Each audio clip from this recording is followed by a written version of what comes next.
President, imagine this. You're a CEO of a company, and one day your CFO comes into your office with bad news. The company's costs are rapidly growing, and you aren't bringing in enough money to keep pace with the rising costs. The solution here is simple. Come up with a plan to reduce costs, continue serving your customers and honoring your agreements while ensuring that the company can stay afloat. If you don't adapt and evolve, you fail and go out of business. Most Americans understand that. Unfortunately, Mr. President, Congress is not like most Americans. We're in charge of running Medicare, and for decades, the cost of Medicare has risen dramatically. But Congress has no plan to address future costs. And now we have Medicare's Board of Trustees reporting that the Hospital Insurance Trust Fund, the fund which supports Medicare Part A, will be insolvent in 2026. You can see here's where we are. We just have 4 short years. In just 4 short years, we're going to run out of money to keep paying for services for Americans most in need. We're talking about things like emergency surgery, in-home health care, and hospice care. By 2030, 4 years after insolvency, the trust fund will be $335 billion in debt. Medicare Part A cannot pay when it lacks funds. What makes matters worse, the Medicare trustees have been warning about this for years. They've told us that Medicare Part A hasn't met even the most basic short-term goals for fiscal health since 2003.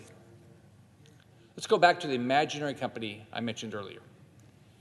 If you're an employee of that company and your salary depended on the company's success, how would you feel if for 18 years the company's leadership knew that the company would go under unless they fixed the problem, but it never happened?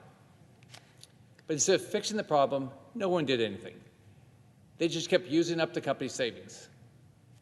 That's basically what's happened and continues to happen with Medicare. Here's what's shocking. Absolutely nothing has been done. Washington has completely ignored the warnings about the rising costs and declining revenues for Medicare, and there's no plan to repair the system. Career politicians in the Washington establishment have acted recklessly and immorally. They're plunging Medicare into $1 billion of debt that our grandchildren will have to pay off for the benefit of those in the present. To make matters worse, Washington politicians think they can continue to treat Medicare like a piggy bank and draw as much money as they want from it to pay for another unsustainable and unfunded program.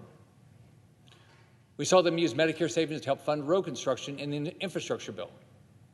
Make no mistake, I want to have better ports and better highways, but robbing Peter to pay Paul with money Peter doesn't have, that's wrong. Kicking the can down the road and letting our debt balloon is a disservice to the 60 million Americans, including the 4.5 million Floridians who rely on Medicare. And now Senator Schumer is trying to pass a bill that will stick Congress's greedy hands into the Medicare Trust Fund, this time to pay for the United States Postal Service. In 2020, Part B spending was $418 billion. By 2030, the cost will double to $871 billion. Look at this. I mean, this is unbelievable. The Part B and Part D Trust Fund is funded through a combination of premiums paid by beneficiaries and direct transfer from the U.S. Treasury of collected tax revenue. That means the future costs of Medicare Part B and D are going to be paid for by higher premiums for retirees and higher taxes for all Americans. Today, someone that retires at the Postal Service can keep their health plan into retirement with the option of adding Medicare. But the Postal Service needs to pay the full cost of the health plan if the retiree doesn't choose Medicare. Now, this is costly to the post office, so the proposed solution in Senator Schumer's postal reform bill is to force all future retirees into Medicare as a means of saving money for the post office. This actually just shifts costs away from the Postal Service onto the Medicare program, from one government program to another. And it's a cost borne by hardworking taxpayers and non-postal retirees. This is a gift to the post office balance sheet, but it's a cost to everybody else.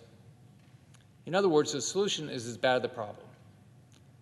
On top of that, the CBO doesn't even have an accurate estimate of how much this bill will actually cost.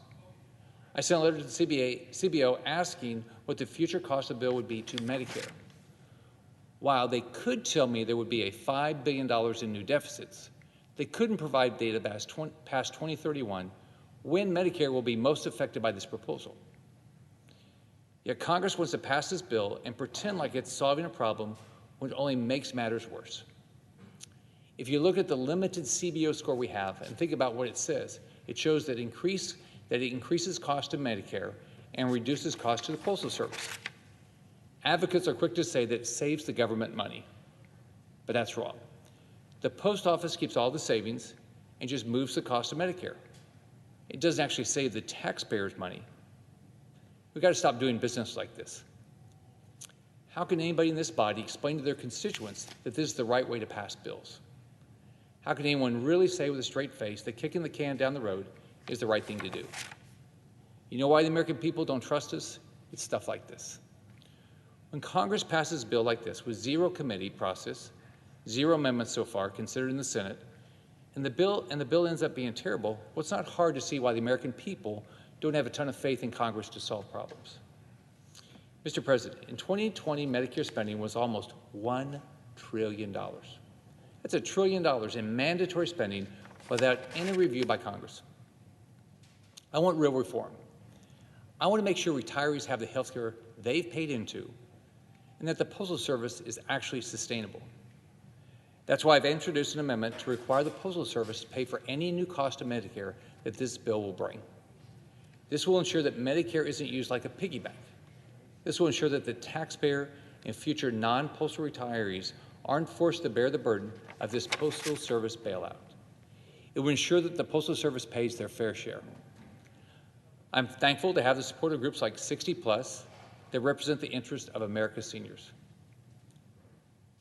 Unlike many career politicians who are running Washington off a fiscal cliff with over $30 trillion worth of debt, I've actually been a CEO, I've run companies, and I've had to help solve financial problems.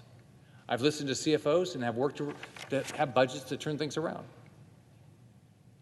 I didn't come to Washington to fit in and maintain the status quo. I came to make real change that benefits American families. And this bill is written right now doesn't do anything to help anyone.